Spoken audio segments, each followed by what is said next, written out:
Ces 3 stratégies m'ont permis de générer mon premier 50 000 $ à mon compte quand j'avais 0 expérience et avec 0 investissement monétaire. On a tous des contacts déjà au bout de nos doigts, des potentiels clients, puis il faut bien qu'on commence quelque part, right? Qu'est-ce qui est vraiment cool avec cette stratégie-là en prospection, c'est que ça coûte 0 $. Aujourd'hui, je ne te parle pas de logiciels ni d'outils, je te parle de stratégies, de concepts intemporels qui vont être encore bons dans 10 ans et même dans 100 ans. Salut, ici Mélina pour une nouvelle vidéo. Je suis dans mon nouveau studio parce que malheureusement, ma maison a été inondée en raison de fortes pluies. Donc, on a dû déménager notre espace de travail. Donc, je suis en direct de mon nouveau bureau. La première stratégie pour gagner tes premiers revenus avec 0 expérience et 0 investissement, c'est d'utiliser ton réseau personnel. On a tous une audience déjà, on a tous des contacts déjà au bout de nos doigts, des potentiels clients, que ce soit nos amis, notre famille, des amis, des collègues, des anciens collègues, etc.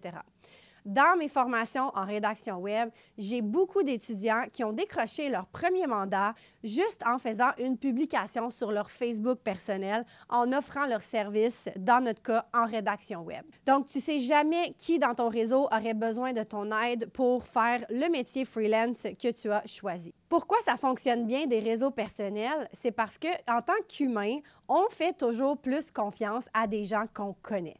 Donc, des gens dans ton réseau personnel vont être beaucoup plus enclins à te donner un mandat à toi qu'à un inconnu peut-être qui sort de nulle part.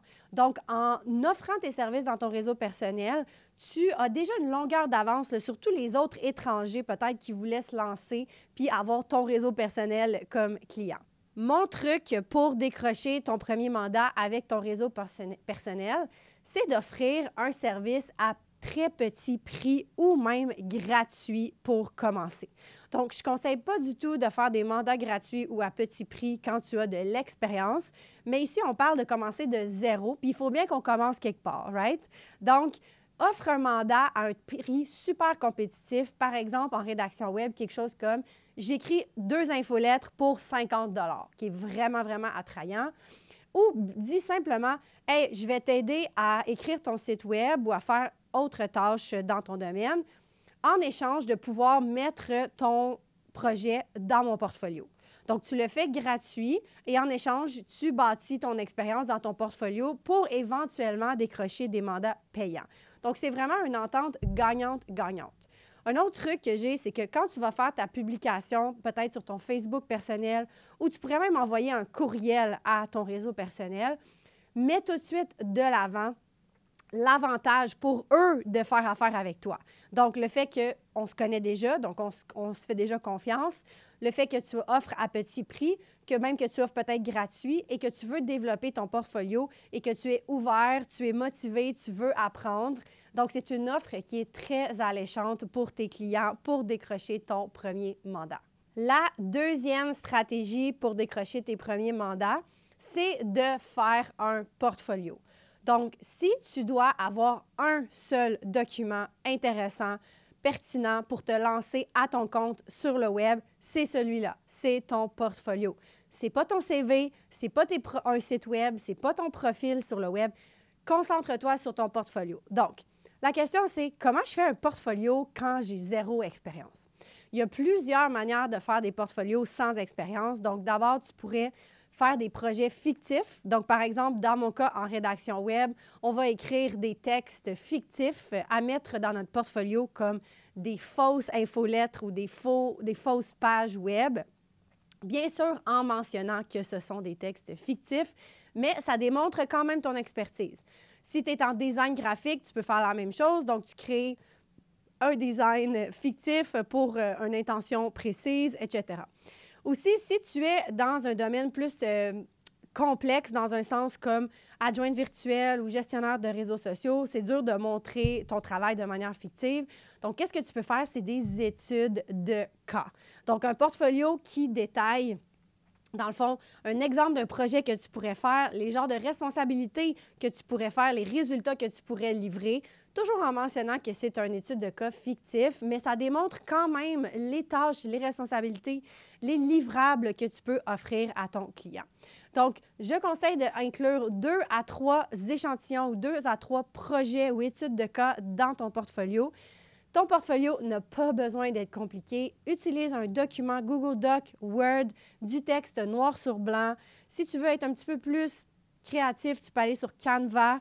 Mais encore là, mon conseil, c'est de lâcher prise sur la perfection. Garder ça simple. Tout ce que tu veux, en fait, c'est de décrocher tes premiers mandats. Tu pourras toujours améliorer ton portfolio puis le rendre plus expert dans le futur. Mais pour commencer, on y va de manière simple. La troisième stratégie, c'est ce que j'appelle de contacter des clients en cold, donc à froid. Qu'est-ce qui est vraiment cool avec cette stratégie-là en prospection, c'est que ça coûte 0 $ et que tu peux envoyer des messages quasiment infinis. Donc, qu'est-ce que ça te prend? C'est une adresse courriel, donc Gmail, quelque chose de gratuit. Puis ensuite, tu peux aller faire ta recherche sur Google pour trouver des entreprises pour lesquelles tu aimerais travailler. Par exemple, dans mon cas en rédaction web, je suis allée sur Google puis j'ai écrit agence web ou agence de médias ou agence de publicité à Montréal, au Québec, au Canada.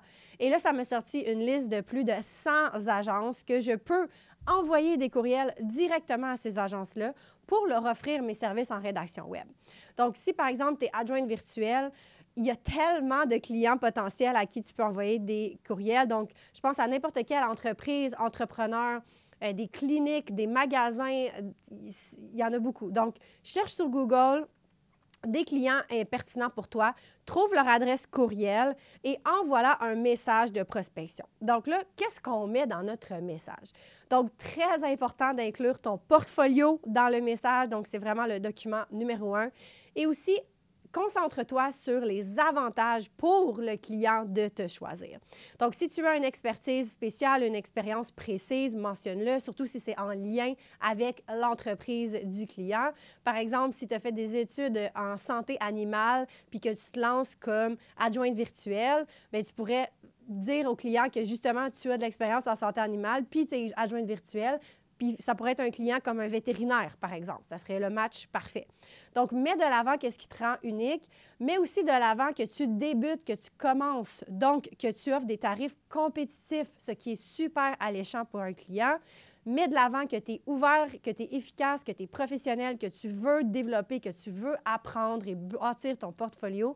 C'est encore une fois une offre très alléchante pour ton client. Comment on fait pour aller chercher les adresses courriels des clients potentiels en email cold? Donc, simplement aller sur la page contact du site web de l'entreprise. Normalement, il va y avoir un courriel là. Une autre stratégie que je te suggère de faire, c'est d'aller sur les réseaux sociaux et d'aller trouver le président de l'entreprise ou un gestionnaire dans l'entreprise, puis d'aller les contacter directement. J'aime beaucoup le réseau social LinkedIn pour ça. Et la dernière chose à savoir pour les messages cold, c'est que la chose la plus importante de ton message, c'est le titre ou l'objet de ton courriel.